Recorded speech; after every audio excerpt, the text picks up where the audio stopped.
What is up guys? This is Gian of Gadget Pilipinas. Welcome back to the channel. So, official na finally ang Realme GT7 series. And by the time we're posting this video, nilaunch na sa Paris ang series na ito. A week before we flew to Paris ay nagpadala sa amin si Realme ng PR kit. So this is the one that they sent to us. And what we're going to do in this video is we're going to give you guys a quick unboxing of the PR kit that they sent. Of course, inside is the Realme GT7 series Dream Edition. So what are we waiting for? Let's get started. Okay, so ito na yung PR kit. No? As you can see, I haven't even opened it yet. But I will try my best to give you guys quick information about the smartphone as we go through. Okay. So, we're going to remove some of the tapes here. Pero kailangan medyo ingat tayo kasi sabi sa akin ng Realme, shout out to Patty Gonzalez. Ito raw yung isa sa mga pinakamagandang PR kits that they've prepared so far. And I'm kind of excited, no? Obviously, no, excited ako na i-review itong smartphone na to because the last time that I actually reviewed a GT series smartphone was last year's GT6. This is the collaboration product that they actually sent over, and this is the Realme GT7 series in collaboration with Aston Martin Formula 1 team, and this is the Dream Edition. So as you can see, this is the box unopened. I haven't even really opened this up, and kita nyo dito, no, meron agad ditong information about it. What we got is a 16 gigs RAM variant and 512 gigs of RAM. Okay. So, let's now remove yung tab dito sa may bandang baba para lang at least meron kayong makita nyo, no, yung experience. There you go. Sabi nila talagang exciting daw yung unboxing experience ito. So, let's find out. Oh my God! Look at that. Box pa lang. Okay. Kakaiba din yung box nito, yo. Overview rin tayo, no? Aston Martin, na Wings, Formula 1 team. This is a collaboration product between the two brands. Realme GT7 Dream Edition. All of these are actually embossed in a way. Ipagka-emboss siya. Logos of the two brands, Aramco, Formula 1 team, and also Realme. Nothing here on the left side at the top, make it real. Nothing here as well. And then sa likod is you've got here the series. This is number 000-30999. Ito, official product. And now we get to actually lift this part. Yun. Ooh. Ooh. There you go. So, oh, it lifts! Cool! Galing, ha? Ang galing! So, we have also another box here sa baba. If I pull this, you get, of course, the accessories. Accessories, so we've got here the case. Okay, of course, meron siyang butas for the Aston Martin logo. Then inside this box is, of course, the warranty, also the manual, plus there is a special SIM ejector tool na Hugis F1. Of course, because this is an F1 or Formula 1 team. Galing! Pang collection talaga. Alright, so we've got it right there. Plus, of course, we've got the charger. It's black. No special logos in front. And we've got here also a Type A to Type C na charger. Interesting. So we now put this back and now we open this. Before we get to the phone, punta muna natin tong smaller box na ito. This actually is a booklet about the collaboration, the Formula 1 team. So ito yung parang coffee table book, hindi naman siya coffee table, but it's really more of how it came to be, the collaboration came to be. A brief history of Aston Martin, then also taking the lead, 1959, Ito yung design niya. Galing. Very iconic design. We have an unstoppable quest for profound gratification from dream to reality. Yan. Mga core values ng Aston Martin. The best is yet to come. Ito na yung pinaka-middle fold, I think. Ito naman. So this is now the collaboration fold. Aramco, Formula 1 team, Aston Martin, realme, designed for intensity, Dream Edition. Wow. Inspired by Aston Martin's iconic design. Ayan, even yung color. Aston Martin green, more than a color. Cool. Meron din tayo dito na race-worthy performance because again, isa sa mga binibida ng GT series is yung performance niya, no? And this one is actually a device, first device that is powered by MediaTek Dimensity 9400E, which sits a little bit below the 9400 series. Pero kumbaga, they try to bump up the performance of the 9300 Plus and give it a 9400, pseudo 9400 performance. And according to realme, which we haven't tested yet, is that kayang umabot ng 2.1 million in terms of Antutu. Let's put this right over here. Galing! And then, here you go. This is now the phone. Okay. Put natin to the side.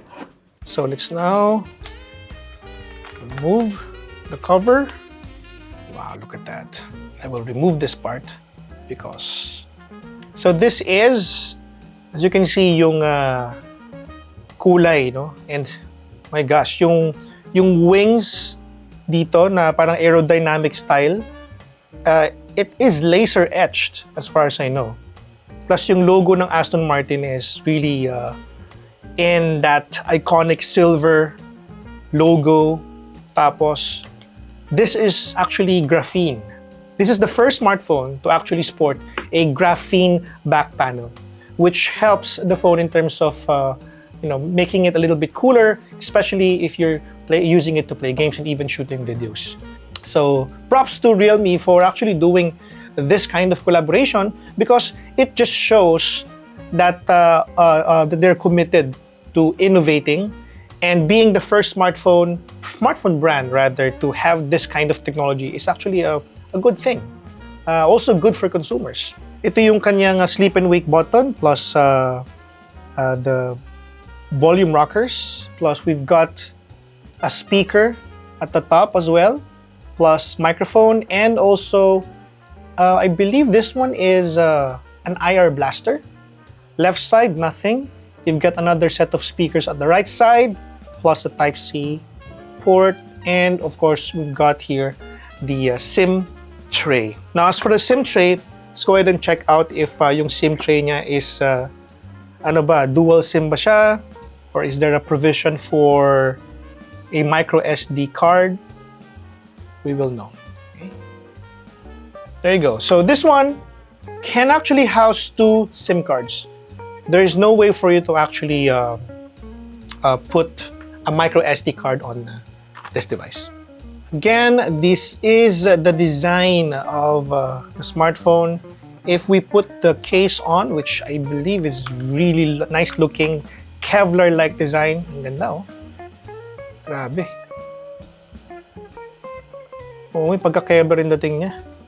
Pero ito yung smartphone na parang ayaw mo kasi na lagyan ng case kasi ang ganda. According to realme, this one has IP69, 68, and also, I believe, 66 rating.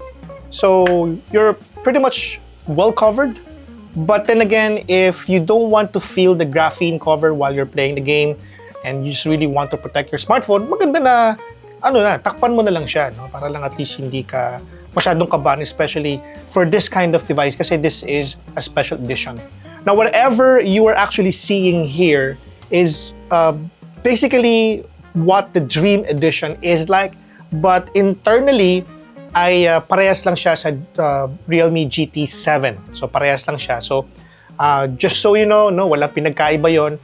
Nagkaiba siya in terms of the overall design, outer design. Plus of course, you get all these perks and freebies when you get the Dream Edition. I I'm not sure, however, that this is going to be launched in the Philippines. So, just like other special editions released by Realme, hindi naman, I believe, naging available yung iba. As far as I remember, may isa silang nilabas before, yung Naruto edition. I was able to unbox that, but eventually, they announced that they will not be launching it in the Philippines. So, quite a bummer, pero at least this time, you know that ito yung itsura niya. And you get a first glimpse of how this looks like. Alright, so let's fire up the phone because they also mentioned that because of this collaboration, ay may dinagdag din sila ng mga software changes, or rather, not changes, but aesthetically, ay merong co-branding din dito with the two brands. Namely, Aston Martin and also Realme.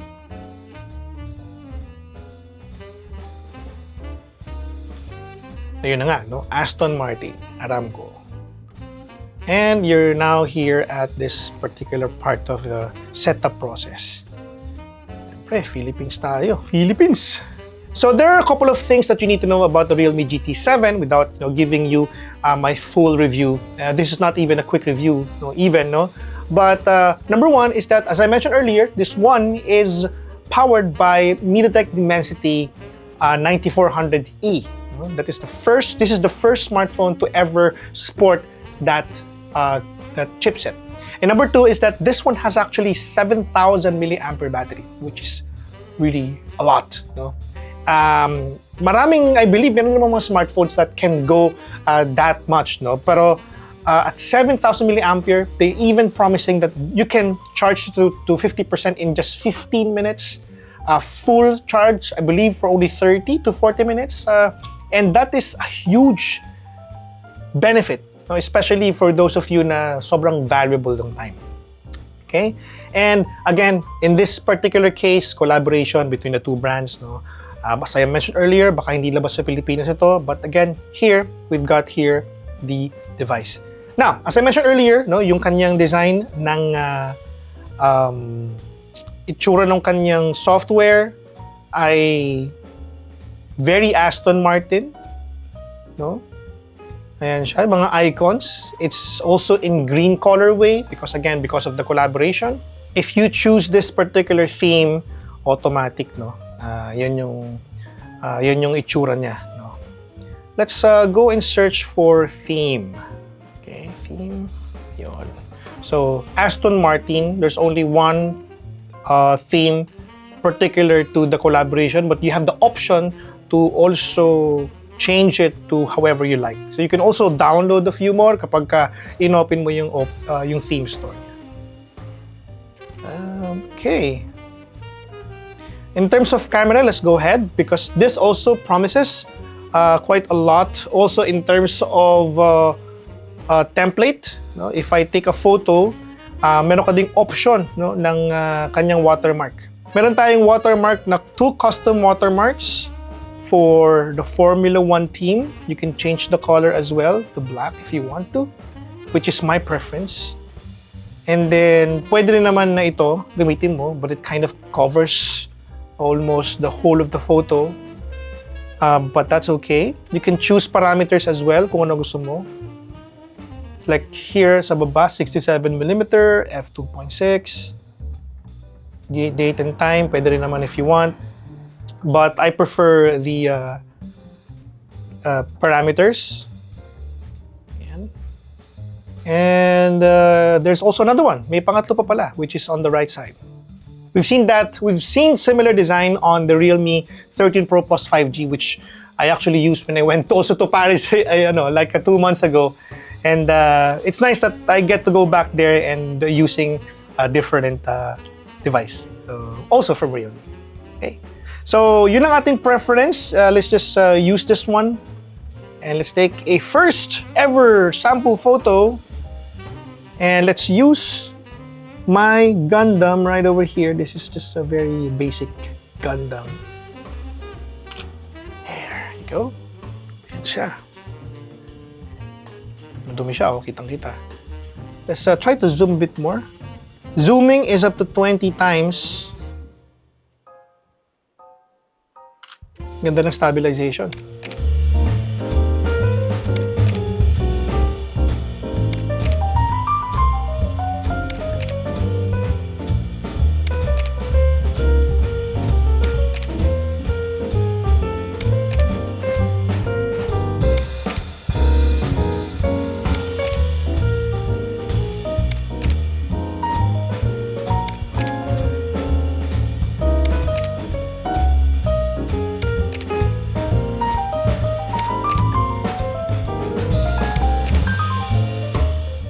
When you zoom in, there is also a way for you to see yung pinaka like frame of your zooming. As I mentioned earlier, yung kanyang stabilization is top-notch. In terms of video, you can shoot up to 8K 30 FPS. Now, the beauty of shooting at 8K 30 FPS with a smartphone with Graphene na back panel is that you kind of not feel much about the heat. No? Kasi yun yung problema kapag gumagamit ka ng smartphone and you're shooting at that much. And even when you're playing video games, no? That's number 2. And if I zero into the video games part, when you're playing a video game at max settings, the tendency for the smartphone to get too hot is very, very high. So with a graphene back panel, that would help in dissipating heat. This one also has GT mode, so when we're playing games, I won't be able to show you that, guys, but at least when it's in GT mode, you've got a few options here, as you can see. GT mode, pag GT mode natin, let's turn it on. Ooh, that. So, minamax out yung performance, so it's really maximizing the 9400E. So that's pretty much everything here. Again, special thanks to Realme for sending over this version of the Realme GT7. Watch out for our full review of the Realme GT7 about 2, maybe 3 weeks from now, and give you guys also a blow-by-blow discussion on what my thoughts are on this device. I will be pitting this against other smartphones that I've got, flagships even, but I don't know if they will be considering this as part of the flagship lineup, but because that one is probably for other devices they might have in the future. But to me, this falls within that category and maybe high-end. I think that's the proper way of categorizing this, high-end to flagship. Yeah, that's it, guys, for this video. Thank you so much for watching. Salamat sa panonood, and be sure to tune in to our coverage of the Realme GT7 in Paris. I will be there with a few other content creators, media. So that's it. Thanks so much for watching. I'll catch you in the next one. Bye.